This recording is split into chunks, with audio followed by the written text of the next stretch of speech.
한번 따라 하실까요?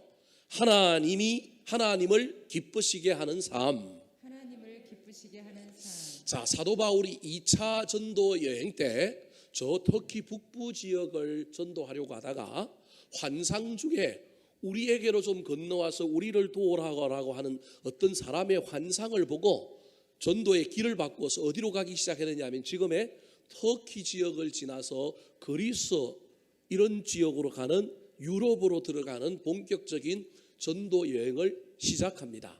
그래서 최초로 들어갔던 유럽의 지역의 성이 뭐냐면 빌립보라고 하는 성입니다. 지난번에도 말씀드렸던 것처럼 이 빌립보라고 하는 성은 계획도시예요. 처음부터 있었던 도시가 아니라 허벌판에 도시를 새로 만들었습니다. 누가 만들었느냐 하면 페르시아라고 하는 나라, 이 로마 이전에 헬라라고 하는 대제국의 페르시아라고 하는 왕이 유럽을 점령하고 자기 아버지 이름이 뭐였냐면 빌립이었습니다. 자기 아버지 이름을 기념하기 위한 대도시를 만들었는데 그게 바로 빌립보라고 하는 도시예요. 그래서 유럽 지역의 마게도냐 지역을 총관장하는, 우리로 치면 도청 소재지, 수도가 있는 도시로 개발한 도시가 뭐냐면 빌립보입니다. 제가 왜 이야기를 하느냐 하면 페르시아가 그렇게 만들었지만 페르시아를 이기고 전 세계를 지배한 로마, 오늘 본문의 이야기는 로마가 전 세계를 지배하던 이때인데 로마도 페르시아가 썼던 정책을 그대로 써서 이 도시를 중요한 도시로 삼았습니다. 그래서 이 빌립보라고 하는 곳에서는 일반 사람들은 못 들어가고 어떤 사람들만 주로 들어가서 살았느냐 하면 로마 시민권이 있는 사람들을 중심으로 살고 있는 도시가 뭐였느냐 하면 빌립보라고 하는 도시예요. 다르게 얘기하면 로마의 가치, 로마의 법률, 로마의 제도, 로마의 문화가 판을 치고 있는 도시가 어떤 도시였냐면 빌립보였습니다. 근데 그 도시에서 복음을 전하다가 다시 핍박을 받고 사도 바울이 도망을 갔는데 피신을 했는데 그 인근 도시가 무슨 도시냐면 오늘 우리가 살펴보고 있는 데살로니가라고 하는, 이 성경의 배경이 되는 데살로니가라고 하는 도시예요.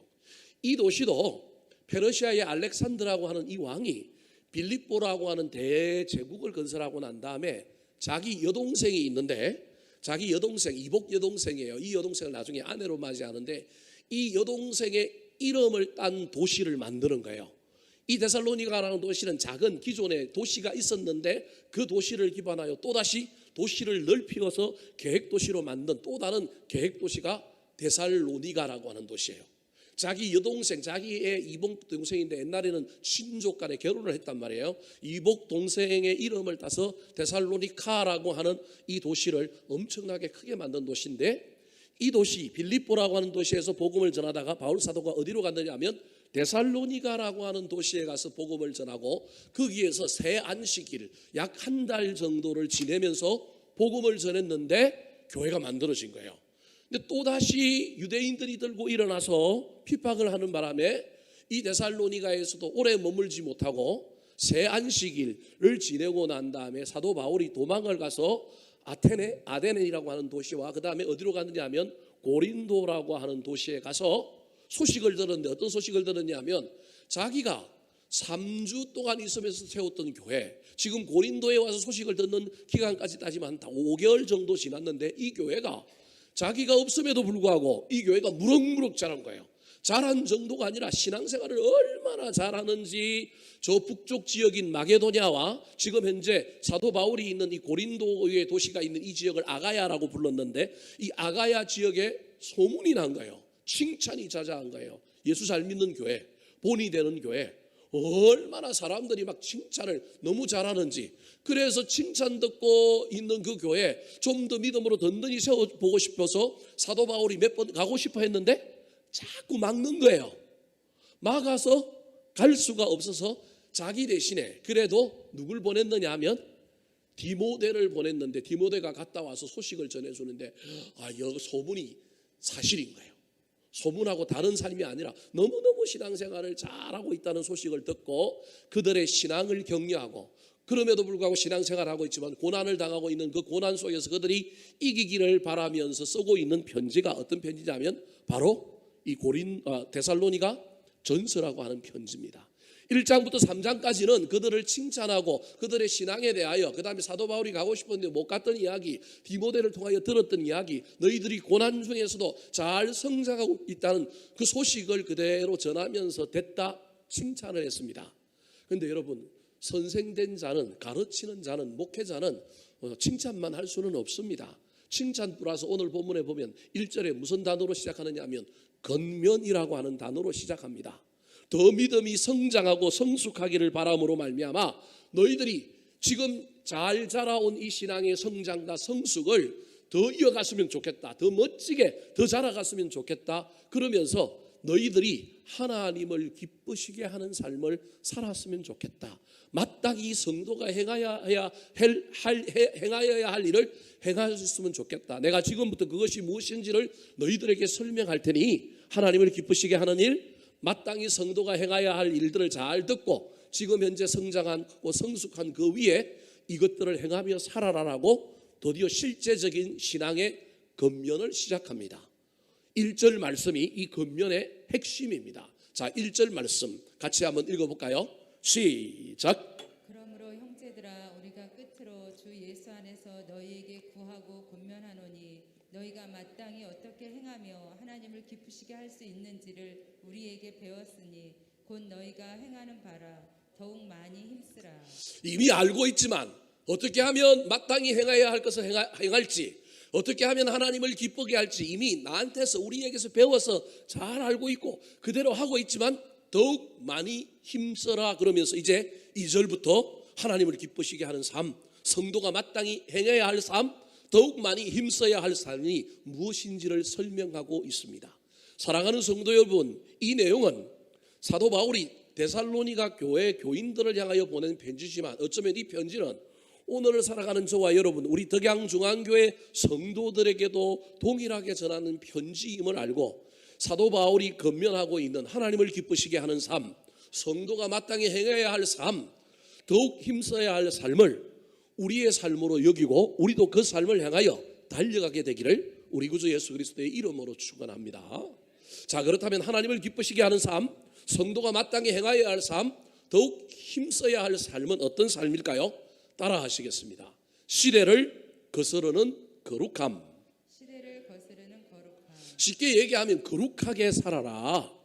하나님을 기쁘시게 하는 것의 최고는 믿음을 가지고 있다고 한다면 믿음 다음에 제일 중요한 건 믿음이 있는 사람은 거룩해야 된다, 그렇게 말하고 있습니다. 왜 이런 이야기를 할까요? 제가 아까 서론에서 페르시아의 알렉산더라고 하는 사람이 빌립보라고 하는 도시를 만들었고 그 다음에 쌍둥이 도시와 같이 자기 아내, 자기 여동생의 이름을 따서 데살로니가라고 하는 도시를 만들었다 그랬습니다. 근데 이 도시가 그대로 로마의 수중에 떨어지면서 로마가 이 두 개의 도시를 가지고 저 그리스 북부 지역을 다스리는 거예요. 그리고 이 도시는 로마인들에게 거점 도시인 거예요. 다르게 얘기하면 로마인들에게 거점 도시니 어떤 문화가 이 안에 평배할까요? 로마의 문화가 아주 평배한 도시, 로마의 가치관, 로마의 문화가 지배하고 있는 도시가, 로마의 완전 달몰골인 도시가 어디냐면 빌립보와 데살로니가인 거예요. 지금 무슨 얘기를 하려고 그러냐면 이 당시 로마의 문화는 여러 가지 실용적인 것도 있고 도로도 있고 건축술도 있고 법도 있고 정치 제도도 있고 좋은 것도 있지만 그 로마의 문화 중에 가장 악한 문화가 있는데 그게 음란이에요. 음란. 이 당시의 모든 남자는 여자를 아기 낳는 후손을 이어주는 정도로만 생각하는 거예요. 여자들도 내가 한 남편에게 일부종살이라 이런 마음이 없어요. 수많은 노예들 중에 자기 정부를 가지고 있는 여자들이 수두룩한 거예요. 고관대작들이 파티를 하면 그 파티하는 자리에서 그냥 눈이 맞아갖고 바람 피우고 음란하는 문화. 그래서 여러분 로마의 문화를 다루고 있는 수많은 영화를 보면 그런 이야기가 적나라합니다. 목욕 문화와 함께 그들에게 있었던 가장 로마인들에게 가장 이상한 문화가 음란의 문화인 거예요.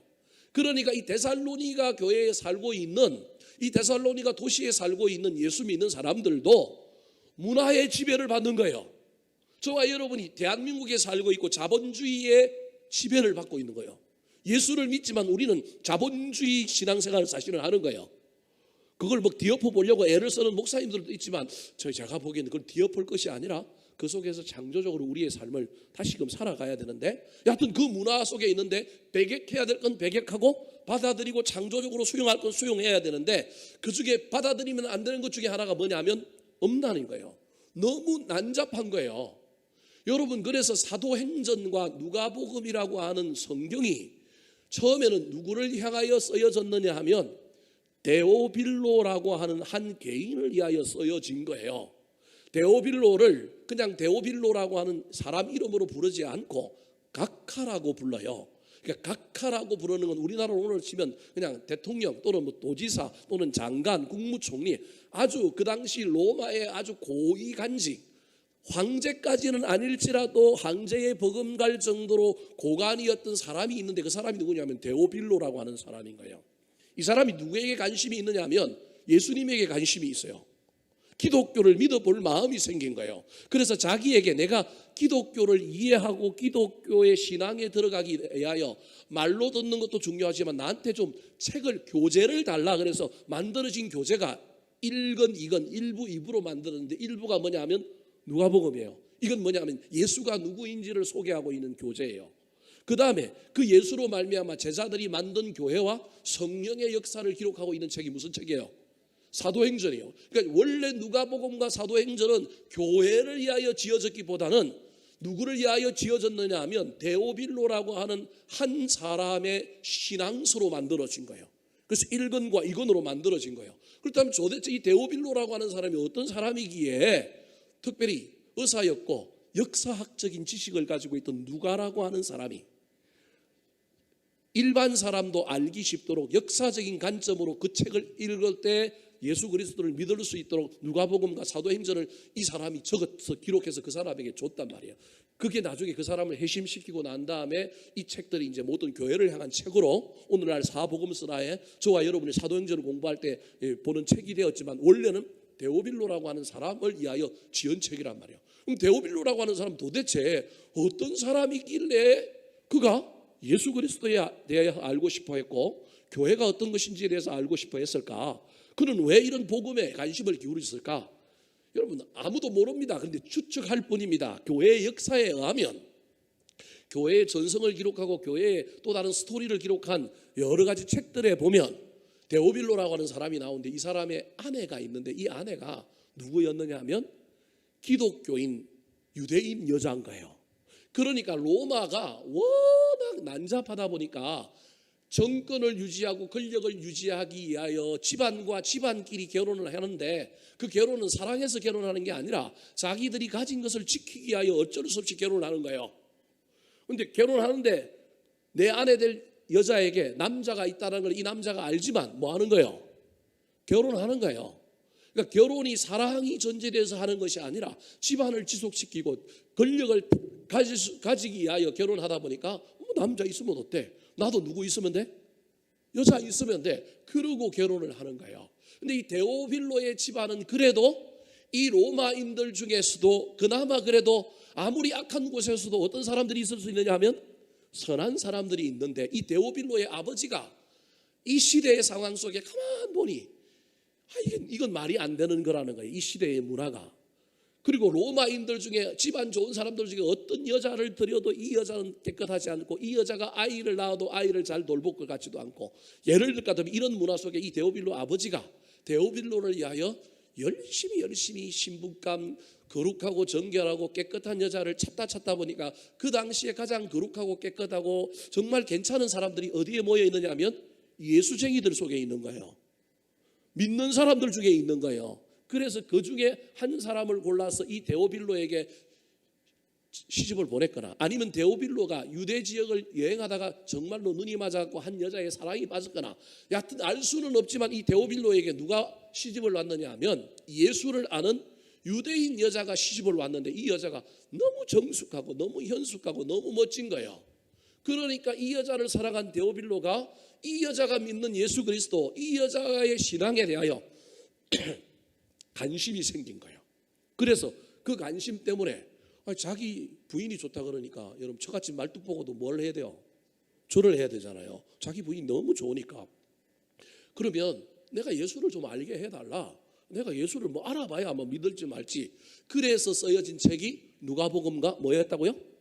사도행전인 거예요. 제가 무엇 때문에 이 얘기를 하냐면 이 당시의 문화가 얼마나 엄난했는지를 여러분에게 설명하는 거예요. 지금 사도 바울이 복음을 전한 것은 로마의 최첨단 문화가 있는 두 도시 가운데 하나인 거예요.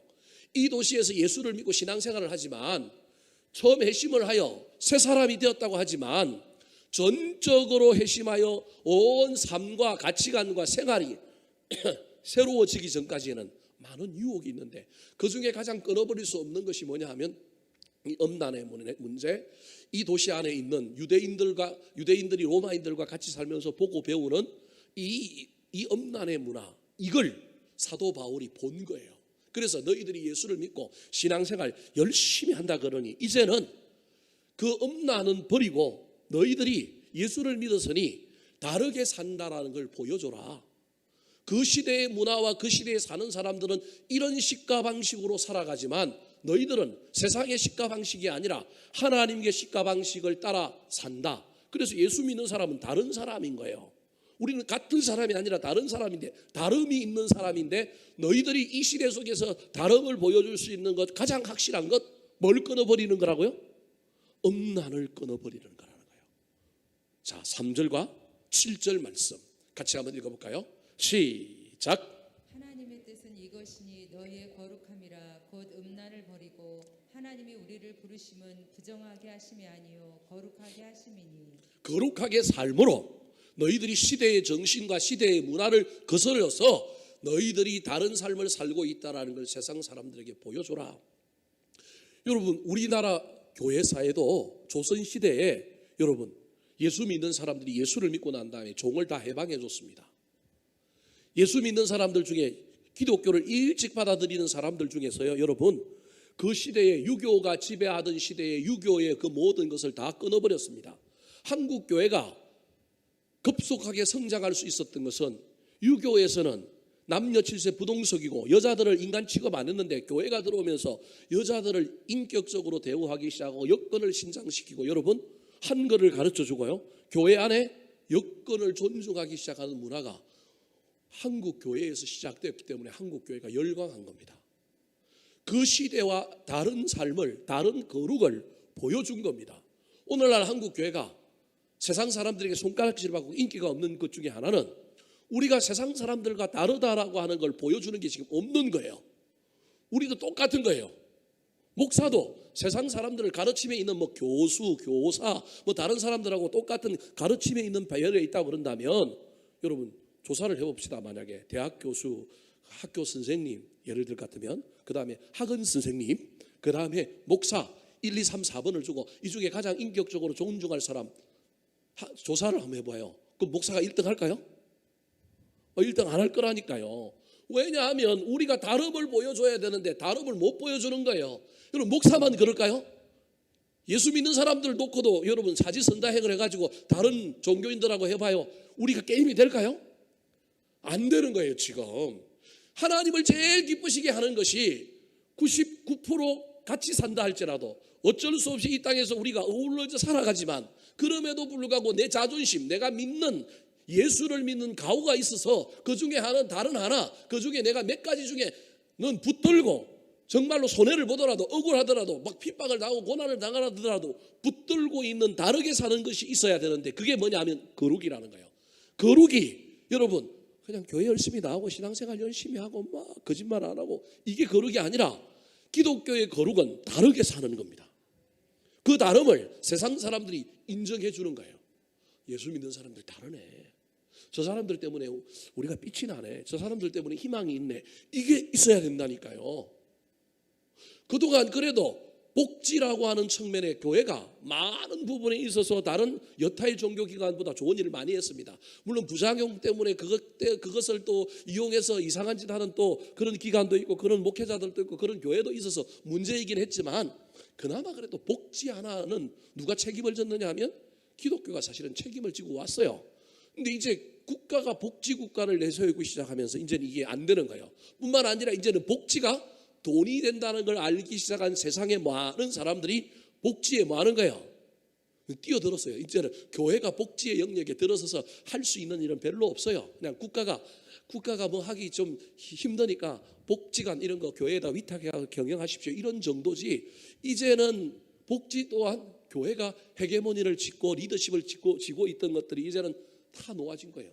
그러니까 더 이상 현재 상태에서 교회와 우리 그리스도인들이 세상과 다르다, 우리가 뭔가 다름을 가지고 있다 주장할 만한 것이 별로 없는 시대를 우리가 살아가는 거예요. 저도 정답은 잘 모르겠습니다. 뭘 붙들어야 할지. 여하튼 이 시대는 하나님께서 사도 바울을 통하여 고린도 교회 교인들, 데살로니가 교회 교인들을 향하여 너희들이 예수 믿었다면, 예수 믿는 것은 다름을 보여주는 것이 거룩이니 너희들이 다름을 보여줘라. 그 다름은 음란의 문제, 이 도시의 팽배에 있는 음란의 문제, 여러 여자를 가지고 있는 남자들이여 끊어버리라. 로마인들하고 똑같이 세상에 많은 남자들과 관계하고 남자들을 사귀고 있던 여자들이여 그걸 끊어버려라. 그 얘기를 지금 사실은 1절부터 몇 절까지 하고 있느냐면 9절까지 하고 있는 거예요. 그 얘기를 지금 계속해서 하고 있는 거예요. 그런데 오늘 본문에 이 거룩에 대한 이야기를 하면서, 그렇다면 다름이 거룩인데 구체적으로 그 다름이 무엇인지를 설명을 하고 있습니다. 세 가지로 설명하는데요. 첫 번째 다름이 뭘까요? 자, 4절 5절 말씀 같이 한번 읽어볼까요? 4절 5절입니다. 시작.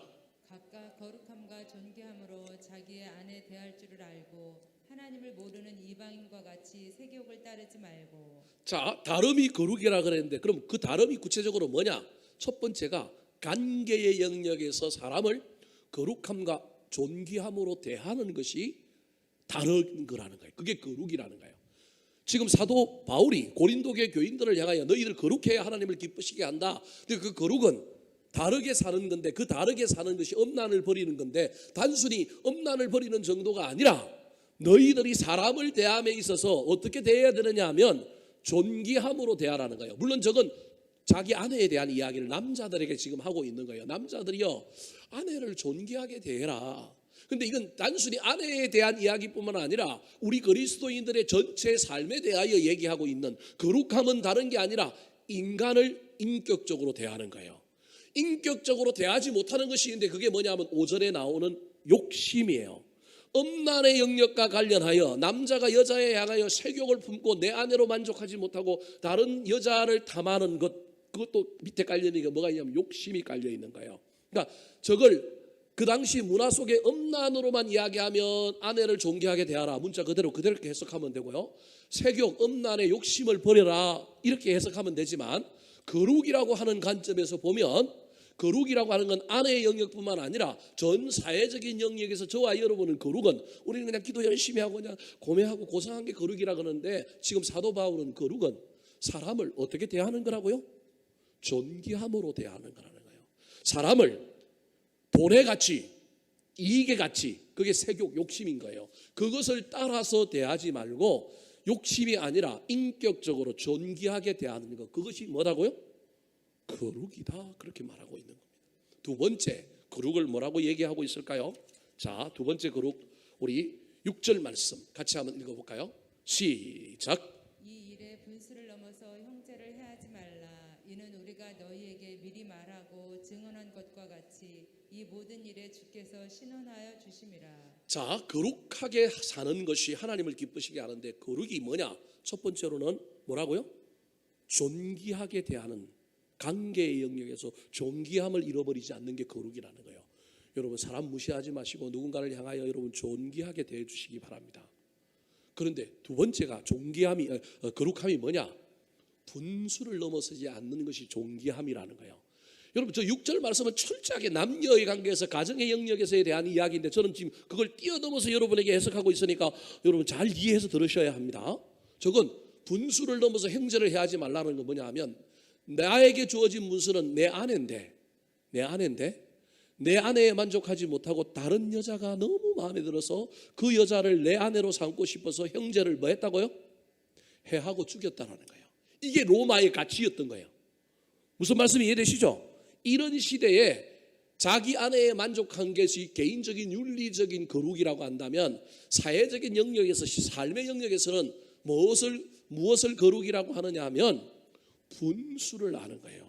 여러분, 분수를 안다는 말이 무슨 말이냐면, 조금 더 설명하면 시간이 많이 갈까 봐 제가 오늘 짧게 하려고 애를 써야 되는데 이게 좀 개념적인 설명이 필요해서 여러분이 조금 어려울 수 있는데, 분수는요 다른 게 아니라요, 내가 주인이 아니라고 하는 걸 깨닫는 게 분수예요. 하나님의 주권을 인정하는 것이 분수예요. 다르게 좀 더 설명하면, 지금 나한테 벌어진 일들은 나는 이해가 안 되고 나는 못마땅하지만 이건 누가 주셨다? 하나님이 주셨다라고 하는 것을 인정하는 게 분수예요. 내 아내가 마음에 안 들어, 딴 여자가 마음에 들어, 그래도 내 아내를 주신 그 하나님의 뜻이 있다, 하나님의 주권을 인정하고 그걸 인정하는 것이 뭐라고요? 분수라는 거예요. 누군가가 내 아내를 뺏어갔다? 그래서 내가 뭐 하고 싶으냐 하면 복수하고 싶은데, 그 복수의 주권을 누구에게 넘기는 거라고요? 하나님께 넘기는 게 분수라는 거예요. 그래서 뭐라고 얘기하면, 우리가 너희에게 말하고 정언한 것 같이 이 모든 일에 주께서 뭐 하여 주심이라? 신원하여 주심이라. 네가 갚지 말라. 하나님이 다 신원하여 회복시켜 주신다. 여러분, 이 관계의 영역에서, 특별히 엄난과 아내와 남편의 영역에서 생기는 그 시대의 문화 속에서 아내를 뺏어가고 다른 여자를 뺏어오고 뭐 이런 문화 속에 있는 이야기지만, 이 이야기 속에 사도 바울이 궁극적으로 하고 싶은 것은 뭐냐, 무슨 이야기냐 하면, 분수, 즉 하나님의 주권을 인정하고 현재 주어진 일에 하나님의 뜻을 묻고, 마음에 들지 않고 막 힘들고 어렵지만 그 하나님의 뜻을 묻고 하나님께 구하고, 하나님의 재판관 되시는 그 하나님의 능력을 의지하면서 하나님께서 미래의 일도 만들어 주시기를 구하는 삶, 그것이 거룩이라는 거예요. 이걸 넘어서면 욕심이, 복수가 나오고 우리가 거룩하지 않는 존재가 된다는 거예요. 세 번째 거룩이 뭘까요? 자, 8절 말씀 같이 한번 읽어볼까요? 8절입니다. 시작. 그러므로 저버리는 자는 사람을 저버림이 아니요 너희에게 그의 성령을 주신 하나님을 저버림이니라. 저 저버린다라고 하는 말은, 내 아내가 있는데 내 아내를 버려버렸다, 그게 저버렸다라는 거예요. 책임지지 않았다라는 거예요. 근데 내 아내를 책임지지 않는 남자, 그 남자는 그래서 아내를 버렸는데, 그 아내를 버린 것은 아내만 버린 것이 아니라 누구를 버렸다고요? 성령을 주신 하나님을 뭐 했다고요? 저버렸다. 앞에 분수와 관련이 있는 말이지만 제가 이걸 따로 떼서 여러분에게 설명하는 거예요. 거룩은 책임을 지는 거예요. 자, 제가 여러분에게 거룩이라고 하는 개념을 세 가지로 여러분에게 설명드렸습니다. 거룩은 존귀하게 여기는 인격적인 관계예요. 이 인격적인 관계, 존귀함 여기는 것이 없는 것은 거룩함이 없어요. 지금 대통령 선거 앞두고 막 별의별 하지 말아야 될까, 하지 않아야 될까, 뭐 별의별 이야기가 다 나오잖아요. 여러분, 누구 편에 서서 보면 뭐 여러분 그 편에 있어서 모든 걸 저쪽 편이 나쁘다고 얘기할 것 같으면 우리 다 이야기할 수 있지만, 여러분 절대 그러면 안 됩니다. 이쪽 편이 잘못한 건 이쪽 편이 잘못했다 그러고요, 저쪽 편이 잘한 건 잘했다 그래야 돼요. 예수 믿는 사람들은 내가 아무리 이쪽 편을 든다 할지라도 이쪽 편이 하고 있는 일들 중에 우리가 너무 심하게 하고 있으면 그 잘못했다 그래야죠. 제가 이야기하면 또 여러분들 마음 상할까 봐 이야기 안 하겠어요. 넘지 말아야 될 거 넘지 않아야 되는데 지금 넘는 일들이 얼마나 많아요. 참 이게 사람을 인격적으로 대우하지 않는 거거든요. 그럼 그렇게 하고 이기고 그렇게 하고 잘 되면 어떡하겠어요? 나중에 어떻게 할까요? 이 인격적으로 대하는, 사람을 존귀 여길 줄 아는 게 거룩인 거예요. 하나님이 왜 거룩하신 분이냐 하면, 하나님 우리를 뭐 하시기 때문에? 사랑하고 우리가 죄가 많고 우리는 배신하고 막 우리는 막 말도 안 들어도 우리를 존귀 여기고 우리를 기다려주시고 우리를 인격적으로 대우하시기 때문에 하나님 뭐 하신 거예요? 거룩하신 거예요. 여러분, 하나님의 거룩을 잘못 이해하면 큰일 나요. 하나님이 저 높은 곳에 계시고 하나님은 죄가 하나도 없으시고, 그런 거룩은 기본적인 거룩이에요. 진짜 거룩은 여러분 그게 거룩이에요.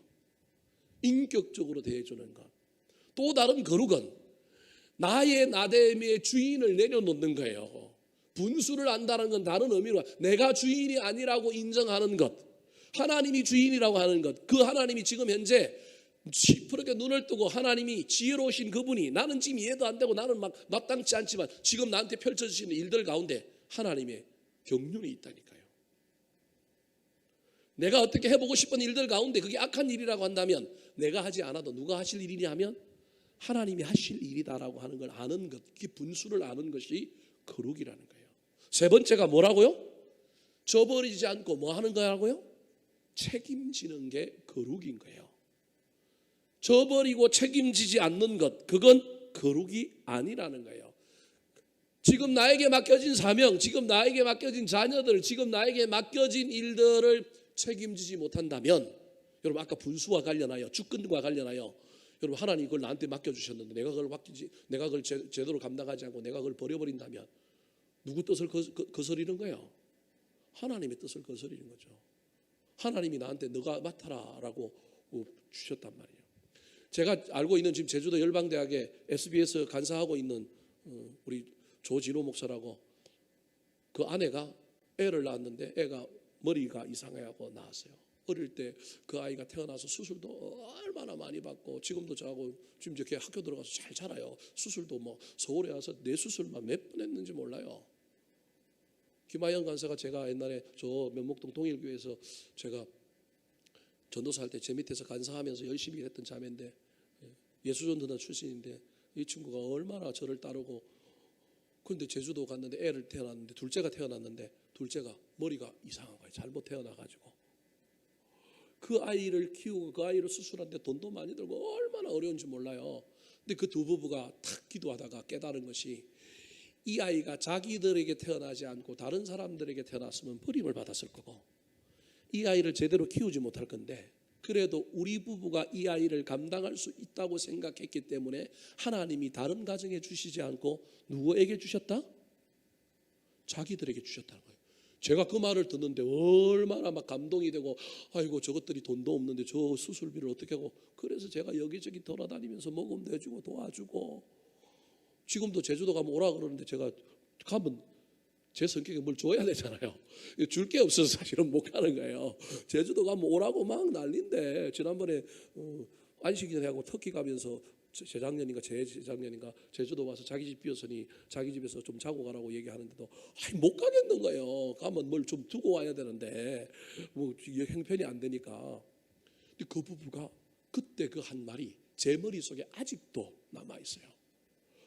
목사님, 이 아이를 다른 가정에 줬으면, 뭐 자기들이 잘나서 그런 게 아니라 혹시 이 아이가 버려지고 이 아이를 온전히 못할 텐데, 지금은요 거의 정상처럼 됐어요. 물론 조금 어눌하고 조금 그러긴 하지만 얼마나 건강하게 잘 자라서 지금 자라는지 몰라요.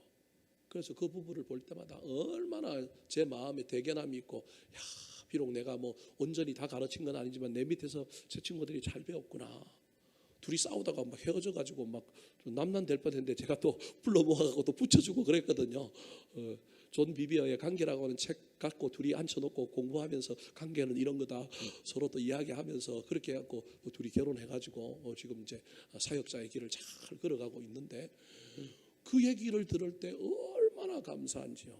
이 부분은 하나님의 주권을 인정하는 거예요. 그래서 자기들에게 이 영혼을 맡겨주셨기 때문에, 이 아이를 맡겨주셨다고 생각하는 순간 이 아이는 하나님이 우리에게 주셨기 때문에 버릴 수 없는 거예요. 이 아이를 버리고 이 아이에 대하여 자신들이 잘못 대하면 그건 하나님을 버리는 거예요. 여러분, 오늘날 우리나라 사회 안에 이런 가정에 큰 무거운 짐과 같은 자식들을 가진 부모들이 얼마나 많아요. 여러분, 그 부모들 진짜 대단한 부모들이고요, 칭찬해 줘야 돼요. 저와 여러분이 그런 자리에 가면 감당할 수 있겠어요? 그거 감당 못해요. 그런데 그 믿음 가지고 감당하잖아요. 책임지잖아요. 사실은 아이를 책임지고 사명을 책임지고 교회를 책임지고 어떤 일을 책임졌지만 그 사람은 그걸 책임진 게 아니라 사실은 하나님을 책임진 거예요.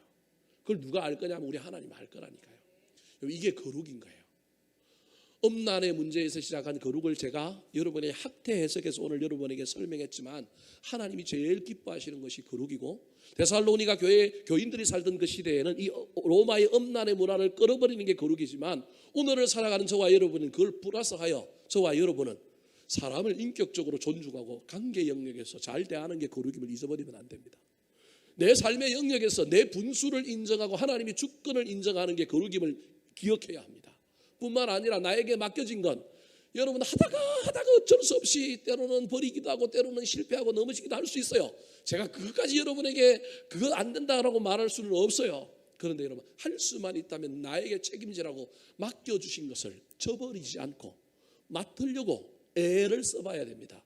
그 애를 쓰는 순간에 그 사람이 어떤 존재가 되느냐 하면 거룩한 존재가 되는 거예요. 십자가도 안 져보고 마타도 안 보고 책임도 안 져보고 손해도 안 져보고 어떻게 거룩한 존재가 되겠어요? 예배만 드린다고요? 기도 열심히 한다고요? 그게 필요 없다는 게 아닙니다. 근데 그게 거룩해지는 거예요. 여러분, 이 거룩을 향하여 열심히 달려가는 저와 여러분 되기를 우리 구주 예수 그리스도의 이름으로 축원합니다. 두 번째, 사도 바울이 데살로니가 교회 교인들을 향하여 하나님을 기쁘시게 하는 삶이 무엇인지 설명하고 있을까요? 따라 하시겠습니다. 형제 사랑. 자, 9절 말씀입니다. 9절 말씀 시작. 형제 사랑에 관하여는 너희에게 쓸 것이 없음은 너희들 자신이 하나님의 가르치심을 받아 서로 사랑함이라. 형제 사랑, 이 부분에 있어서는 사도 바울이 말할 것이 없다라는 거예요. 이미 데살로니가 교회 교인들의 신앙생활 속에서 들려온 소문 속에, 칭찬과 본이 되는 이야기 속에 이 데살로니가 교회 교인들이 어렸지만 고난 가운데서도 서로 돌아보고 서로 사랑하여 똘똘 뭉쳐가지고 교회가 막 굳건히 서간 거예요. 개인 플레이한 게 아니라 서로 막 돕는 일들을 잘한 거예요. 그래서 데살로니가서 1장 3절에 보면 데살로니가 교회의 세 가지 중요한 특징이 나오는데, 그게 두 번째가 뭐예요? 역사하는 믿음, 그 다음에 사랑의 수고, 소망의 인내가, 이게 데살로니가 교회의 표지잖아요. 두 번째가 뭐예요? 사랑의 수고예요. 사랑은 수고하는 거라니까요.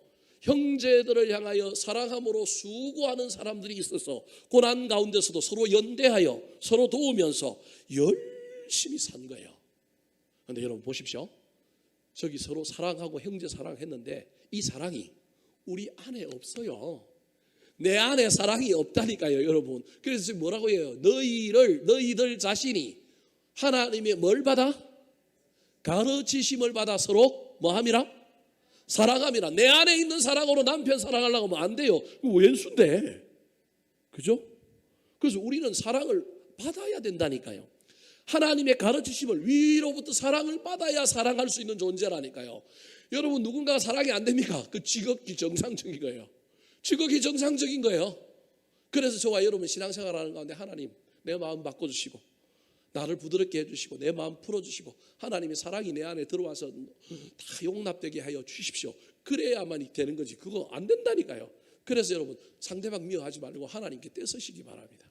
하나님 앞에 나아가, 하나님 나한테 사랑을 좀 채워주셔서 제 왼수 같은 인간이 하룻밤 자고 일어나면 이뻐 보이게 해주시고, 저 왼수 같은 쏙썩이는 저 자식들이 정말로 내가 저 두고 힘들어 죽겠는데 저것들 끝까지 책임지려고 하니까 정말로 힘들어 죽겠는데 어느 날 보니까 저 자식들이 보험처럼 보이고, 그죠? 저축처럼 보이고, 여러분 그러면 얼마나 좋겠어요. 근데 그 마음의 변화를 하나님이 시켜주셔야 가능하다니까요. 이 마음 그릇이 얼마나 이게 옹기처럼 이게 얼마나 작은지 몰라요. 그럼에도 불구하고 이 마음이요 또 얼마나 큰지 몰라요. 작아지기도 하고 커지기도 하는 마음, 이 마음이 내 마음대로 안 된다니까요. 하나님께서 채워주셔야 합니다. 그래서 하나님의 가르치심을 받아 너희들이 그동안 서로 사랑했는데 10절에 가면 그 사랑 계속 받아서 더욱 사랑하라는 거예요. 자, 10절 말씀 같이 한번 읽어볼까요? 시작. 너희가 온 마게도냐 모든 형제에 대하여 과연 이것을 행하도다. 형제들아 권하노니 더욱 그렇게 행하고. 더욱 그렇게 행하여라. 교만하지 말고 다 됐다 착각하지 말고 사랑하고, 너희들이 사랑의 수고가 있어서 칭찬받고 소문이 났지만 만족하면 안 된다. 그리고 너희 힘으로 사랑하려고 하면 절대 안 된다. 하나님의 가르치심을 받아 서로 뭐하라?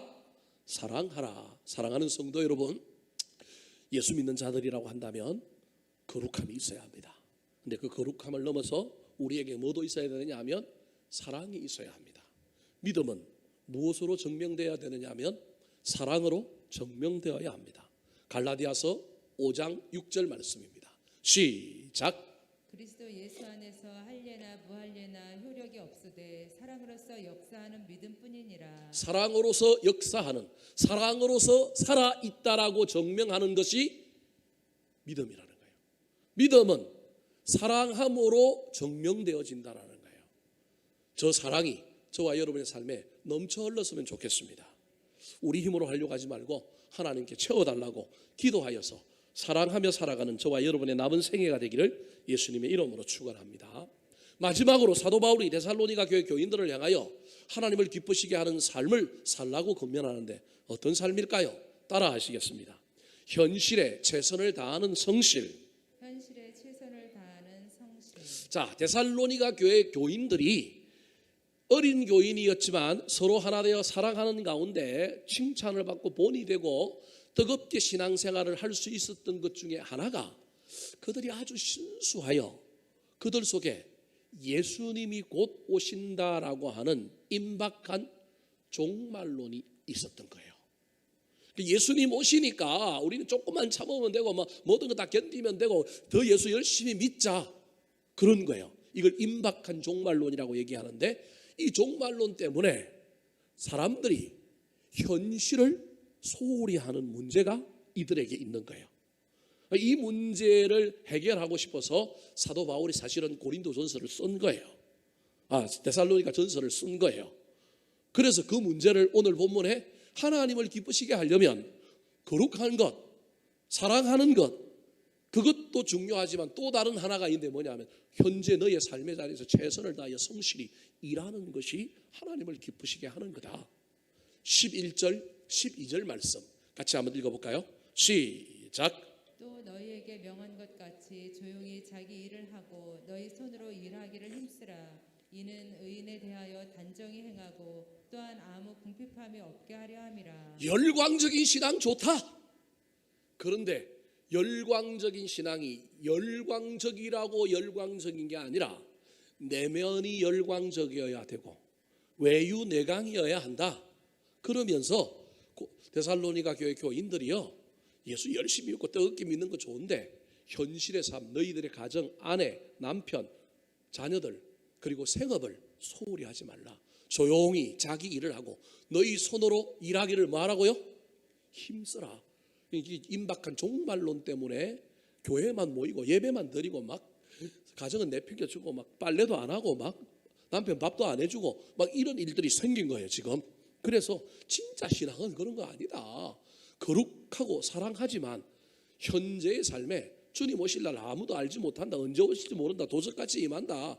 그런데 그 주님 오셨을 때 주님 오십시오라고 하는 기다리는 삶을 그냥 앉아서 하늘 쳐다보고 있는 그 삶을 기다리는 삶이라고 말하지 않고 현재 네 삶에 최선을 다하여 일하는 삶을 기다리는 삶이라 그런다. 그러면서 그렇게 해야만이 22절에 보면 이는 그렇게 얘기해요. 외인에 대하여 단정히 행하고 또한 아무 궁핍함이 없게 하려 함이라. 저게 무슨 말인지 잘 모르겠죠. 공동 번역으로 된 걸 한번 읽어볼까요? 다음 화면 한번 보여주실까요? 자, 데살로니가서 4장 11절 12절을 우리 천주교와 가톨릭과 우리가 공동으로 좀 더 쉽게 이해하기 위하여 번역해 놓은 성경이 이렇게 얘기합니다. 그리고 내가 전에 지시한 대로 조용히 살도록 힘쓰며 각각 자기의 직업을 가지고 자기 손으로 일해서 살아가십시오. 그러면 교회 밖의 사람들에게도 뭘 받게 되고? 그게 아까 단정히 행하고 그런 말이에요. 존경을 받게 되고 남에게 뭘 지지 않는다고요? 신세를 지지 않는, 그게 아까 아무 궁핍함이 없게 산다라는 거예요. 예수 믿으면서 막 다른 사람들에게 피해를 입히고 다른 사람들에게만 너무 이건 우리 주님이 기뻐하시는 일이 아니라는 거예요. 도와줄지언정 힘들어서 도움을 받을 수 있지만 그럼에도 불구하고 저와 여러분이 어떤 어려운 시기를 당하고 어떤 힘든 일들을 당할 때는 도움을 받아야죠. 그런데 그 도움 받는 일이 내가 내 현실의 삶을 아무렇게 행함으로 말미암아 받는 일이라면 그건 부끄러운 거라는 거예요. 그래서 현재의 삶에 최선을 다하여 살아라, 그렇게 말하고 있는 것입니다. 사랑하는 성도 여러분, 예수 그리스도를 뜨겁게 믿으시기 바랍니다. 신앙생활 뜨겁게 하십시오. 그런데 나에게 맡겨진 현실의 삶, 여러분 너무 소홀히 하지 마시기 바랍니다. 그것도 예배장입니다. 그곳에서 일하는 것도 예배입니다. 여러분 그 일에 최선을 다하여 나에게 맡겨진 일들이 어떠한 일이든지 간에 그 일에 최선을 다할 때 하나님께서 오셔서 넌 나를 기다렸다, 그렇게 인정해 주시는 아름다운 주님의 음성을 듣는 저와 여러분 되기를 우리 구주 예수 그리스도의 이름으로 축원합니다. 한번 따라 하실까요? 하나님을 기쁘시게 하는 삶, 하나님을 기쁘시게 하는 삶, 시대를 거스르는 거룩함, 시대를 거스르는 거룩함, 형제 사랑, 형제 사랑, 현실에 최선을 다하는 성실,